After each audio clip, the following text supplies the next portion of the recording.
હું વૈભવ Choksi, trustee Navnath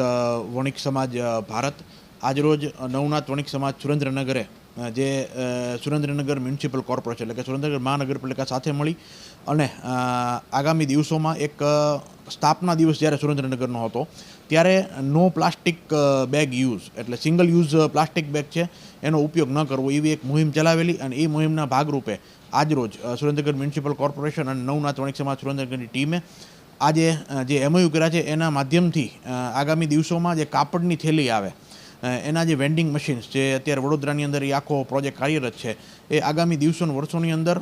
vending machine અલગ અલગ જગ્યાએ જે વધારે ફૂટફોલવાળા જગ્યા છે જે બજાર પ્લેસ છે ત્યાં નવનાથ વણિક સમાજ અને સુરેન્દ્રનગર મહાનગરપાલિકા સાથે મળી અને ઇન્સ્ટોલ કરશે, જેના માધ્યમથી બહુ જ ઓછા ટોકન ચાર્જ ઉપર એની અંદર વેન્ડિંગ મશીનમાં થી તમે કાપડની બેગ છે એ કાઢી શકશો. તો આ માધ્યમથી સુરેન્દ્રનગર નગરપાલિકા, જિલ્લા વહીવટીતંત્ર અને આ વાઇબ્રન્ટ સમિટમાં આજે એમઓયુ થયા છે જે શહેરી વિકાસ માટે, શહેરની સ્વચ્છતા માટે અને ખાસ કરીને જે પ્લાસ્ટિક બેગ યુઝ કરીને લોકો ફેંકી દે છે અને ગાય ખાય છે એના પેટની અંદર એ પ્લાસ્ટિકનો કચરો જાય, એક જીવદયાને નો પણ સારો એવો વિષય બની શકે છે. એના માટે જીવદયાના હેતુથી અને નો પ્લાસ્ટિક સિંગલ યુઝ પ્લાસ્ટિક બેગના યુઝની મુહિમને આનાથી એક બહુ સારો વેગ મળશે.